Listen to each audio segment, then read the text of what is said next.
Ashama harka fuunee daawwattootaa fi kabajamtoota keenyaa warreen biyya alaatii fi biyya keessa teessanii nu daawwatan hundi keessanuu isiniin jecha baga nagaa taatanii baga guyyaa har'aa kana eeydan isiniin jedha. Dhiifama kaanis isinirraa badeen jira. Har'a waatu isinitti deebisee na fide jechuudha. Kunis jechuudha nuti Oromoon jechuudha Oromoo bira dhaabbachuu fi qarqaaruu waan qabnuuf jecha dirqama isaan ba'uu dhufe har'a. Naa kanaafuu baga nagaa naaf taatanii baga jiraattanii warreen eessa baddee jettanii na gaafataa turtan isin jalaa badus amma isiniif deebi'een jira. Amma booda isinirraa hin badu jechuudha. Yeroo baay'ee wanti badee na deebisus jechuudha waa'ee uummata Oromoo haasawuu yoo barbaadu nin deebi'aa jechuu gootama kamuyyuu. Dhugaa dubbachuudhaaf ji'oota muraasa ga'een jira. Waa dalaguudhaafis keessi kiyyas baay'ee fedhii nan qabu.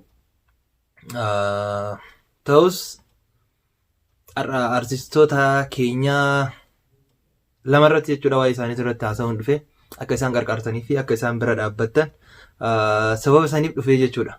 Maaliif waa'ee sabaa yoo ta'e immoo nin dhufaa jechuu yeroo makamu waa'ee dhuunfaa kiyyaa yeroo baay'ee irraan kaa'adhu. Kanaaf isaanis eenyu yoo jennee waliin laallaa tokkoffaa warreen chaayinala kiyyaaf haaraa taatan Kush 5 Show Studio kana subscribe, like, share akka gootan asumaan isin gaafadha. Warreen duraan immoo like gootaniitiin subscribe, share naaf gootanii naaf barreessitan jechuudha. Hedduu isin galateeffadha. Kanaaf jaalalli waaqaa bakkuma isin jirtanitti isin haa qaqqabu isin jecha rabbiif jecha hunda keessanuu isin jaaladha. Isinis immoo warreen na jaalatanis akkasumatti galatooma, warreen na hin jaalannes galatooma isiniin jecha. Tokkoffaa waa artistoota keenya eenyurraa akka eegaluun barbaadan isaanis Zawduu Selashii fi Amiin Huseen yookiin Baaleewaa Entertainment fi Zawduu Entertainment irraa eegasiniif haasa'uun dhufe. Maaliif yoo jettan saboota biraa yoo kalaaltan taate chaayinala isaanii bananii baatii hedduu lakkoofsisuu miti guyyaa tokkotti jechuudha. Hanga isaan barbaadan laayik godhaniif sabskiraayibis godhaniif jechuudha. Chaayinala isaanii ni guddisaniif jechuudha warreen saba biraa. Nuti immoo warreen saba Oromoo jechuudha yeroo baay'ee laayik gochuun kunis itti ulfaata, sabskiraayib namaa gochuun itti ulfaata. Maaliif akka ta'e hin beeku. Laakiin isaan waa'ee saba isaaniitii fi quuqama saba isaanii irratti dalagan malee yookiin waan saba miidhuu miti irratti dalagan.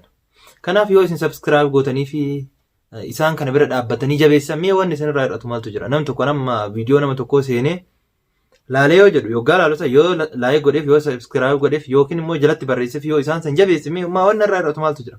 Homaan irraa ni hir'atan. Kanaaf ka warra kaan yoo kalaallu taate daqiiqaa muraasa gadhiisanii miliyoonaan laallamaafii jira jechuudha. Sirboonni artistoonni keenya irratti miidhamanii irratti dararamanii bu'aa bayii hedduu irratti ba'anii jechuudha. Ijoolleen saba isaaniitiif quuqama rakkatan jechuudha. Fakkeenya laaluu dandeessan amma yeroo ammaa jechuudha Jaafar maal keessa akka jiru ni beektan jechuudha. Badiin inni qabu tokko yoo hin jiru amma fakkeenya Jaafar yoo fudhatan badiin inni qabu hin jiru. Saba isaatiif sagalee ta'e quuqama saba isaa bahee ibsee sababa saniif jechuudha mana hidhaatitti dararamee tuumameetiin hanga lubbuun isaa bahu geetu takkatti jira jechuudha.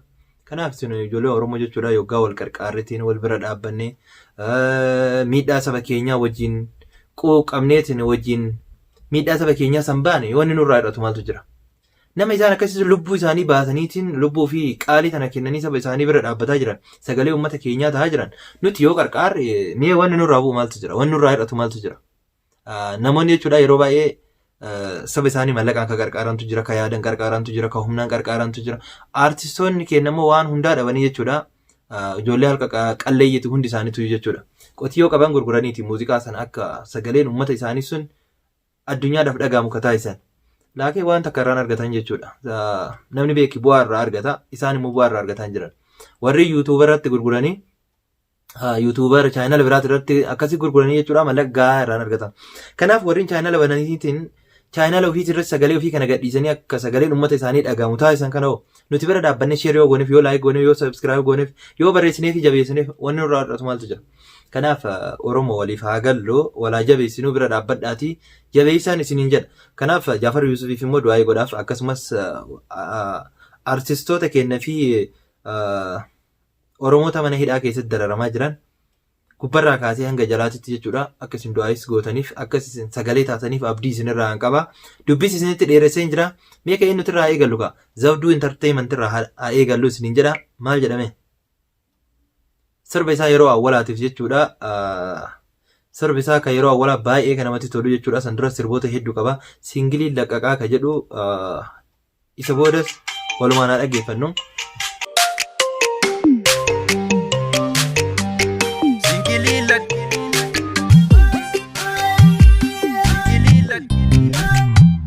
Singili lakkaka singili lakkaka singili idili sinkabu idiri singili lakkaka singili idili sinkabu idiri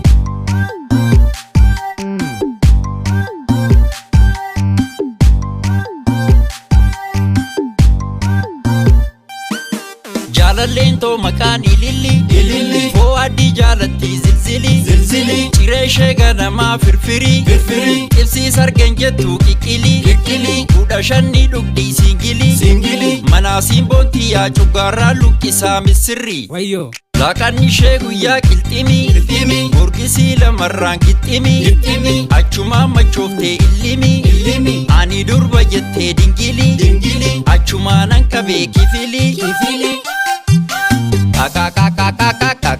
wayyo wayyo araqee naffiree dabili. Kanaaf jechuudha Zawduun Entertainmentii sirba singilii jedhu ka baay'ee jaalatamaa ta'ee fi namoota hedduu biratti jechuudha waa'ee isaa haasa'uudhaan yeroo duraatiif miidiyoota hedduu waliin ga'e jechuudha. Amma soo sirba akkam qabatee dhufe ka jennu wajjumaan ilaallaa jechuudha. Sirba amma inni qabatee dhufe wajjin ilaalla.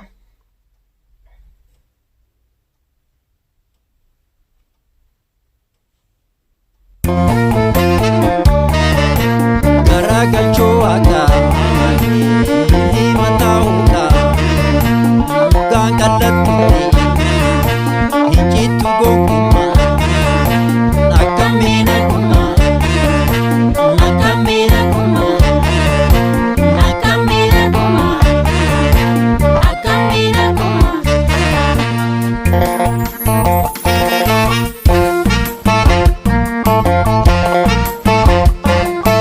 Akame naguma naguma garagalchoo akamili mataa hookaa dhugaan kallattuullee hinjittu gonkumaa akame naguma akame garagalchoo akamili mataa hookaa dhugaan kallattuullee hinjittu gonkumaa akame naguma akame naguma. Jireenyi badhaadhaa Kanyatan nadada nasobe garada sonne nugada akambe naguma akambe naguma. Kanaaf Zawduun sirba haaraa qabatee isiniif dhufaa jira. Kanaafuu sirba kana duras chaanal isaa irratti gadi isiniif dhiifnee jira. Amma immoo kiliippii irratti dalagaa jira jechuudha. Kiliippiin isaa ka duraa ka singilii sanii wal fakkaatamoo akkamii jecha walumaan eenaa chaanal isaa irratti ka gadhiifamu jechuudha. Kanaaf yeroo dhiyoo keessatti akka inni qabatee isiniif dhufu abdiin qaba. Asirratti jechuudha akkamii naguma jedhaa dhufaa jira. Isiniin kunoo nagaa qabdanii akkamii naguma kan nyaattan dhadhaadha jedhaa jira. Mee akkamii ka warri osoo dhadhaa nyaanne guddatan ni jirtan jechuudha. Dhadhaa nyaanne guddanne waan ta'eef Oromoon kan ittiin beekamu dhadhaa nyaachuudhaani. Innis kanuma waa malee miti sirba kana ka sirba jechuudha. Kan nyaattan dhadhaadha jechuun ni beektan. Uummanni kun waan dhadhaa argee fi biyya teenya gadhiisuu didee hanga har'aasitti gabrummaa jalatti Oromoota kan inni tursiisaa jiru jechuudha. Kanaaf Zawduudhaan baga nagaan dhuftee nagaan nuuf kootu jechaani chaanal isaas na bira jira jechuudha. Kanaaf isin jechuudha akka isin nan qaaneffachiisne abdiin qaba. Maaliif yeroo dhiyoo keessatti akka chaanal isaa amma guuteef jira sa'a qofatu na hir'ata jechuudha. Kanaaf warreen ilaalin jechuudha asuma viidiyoo kana karaa gadiitiin isiniin ka'a. Linkii san tuuxanii jechuudha. Warreen subscribing godhiniif subscribe akka gootaniif abdii isinirraa qaba. Maaliif Oromoon hin qaanessu waan ta'eef daftaniitiin akka sa'aatis guuttanii fi viidiyoo inni qabatee dhufaa jiru jechuudha. Sirba inni qabatee dhufaa jiru akkamii naguma akka jedhu kana kan nyaattan dhadhaadhaa akka jedhu kana wajjumaan ilaalla jechuudha. Kiliippii akka inni itti dalaguu fi haala xiqqoosii karaa ammayyaatti ka dhiyaate jechuudha. Maaliifuu akka sirboota durii osoo hin ta'initti haala haaraan kan dalagaa jiru. Kiliippiin isaas baay'ee kan namatti tolu abdiin qaba. Maaliif hedduu mallaqa hedduu itti baasee irratti dalagaa jira waan ta'eef. Kanaaf yeroo dhiyootitti qabatee isinitti dhufa waan ta'eef isin immoo subscribe, like, share gochuu hin dagatina. linkii isaa karaa gadii isinii kaa'a achumaan buutaniitiin warreen subscribe godhaniif subscribe godhaa fi artistoota keenya bira dhaabbadhaa isiniin jedha. Asumaan karaa Amiin Huseenitti isin dabarsaa jechuudha. Amiin Huseen Baalee bu'aa ni beektan kaa. Baaleen bu'aa biyya loowwanii Oromiyaati yalalistuu biyya dadaa qabdu aannanii jedhaa ture jechuudha. Kanaaf innis sirba haaraa yeroo dhiyootitti isin biraan gaheetu jira jechuudha. Sirbi sun sirriitti hin laallamneef maaliifuu haala yeroo dhatirraa kan inni sirbe biyya namaa keessatti dararamaa sammales jechuudha. Baalee bu'aa entertainment immoo jala seentanii isin subscribe like akka gootaniif akka jabeessitan artistoota teenya bira akka isin dhaabbattan abdii isinirraa qaba. Amiin Huseen nama sirba hedduu fi dararaa hedduus keessa qaxxaamureeti karaa biyya ambaatitti kabaqatee jechuudha. Ammas immoo biyya ambaa keessas jireenya osoo itti ulfaattuyyuu sirboota garaagaraa qabatee isin biraan gahaa jira jechuudha. Sirba yeroo dhiyoo inni isin biraan gahe asumaan isin affeeretiin walitti deebinaa isiniin jedha. Okay, kanaafuu jechuudha asumarratti Baalee bu'aa entertainment yookiin Amiin Huseen maal isiniin jedha mee wajjumaan haa hordofnu. Tokkummaa jedha. Tokkummaa kana urga gadhiisee baatii 2 xumuree jira jechuudha. Waan isin ajaa'ibsiisu nama 21 qofa laale baatii 2 keessatti. Kajara kaaniin yoo kalaalu taate guyyaa 1-2 jechuudha nama miliyoona laalamaa fi mee Amiin Huseen waa'ee tokkummaa irratti maal jedhe walumaan haa dhageessu.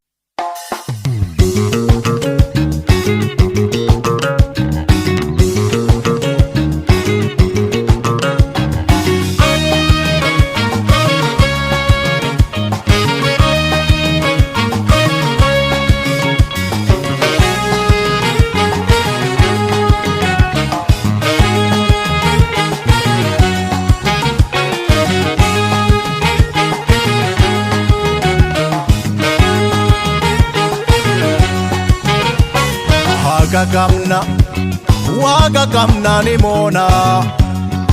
moona goota qabna hayyuu qabna ni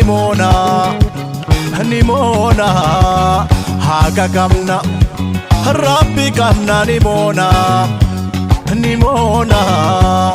qeerroo qabna qarree qabna ni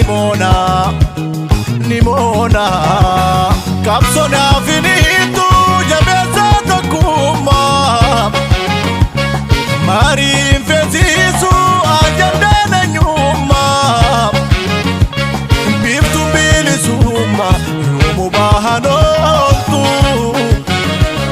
qawween alagaadha galma nunaan keeftu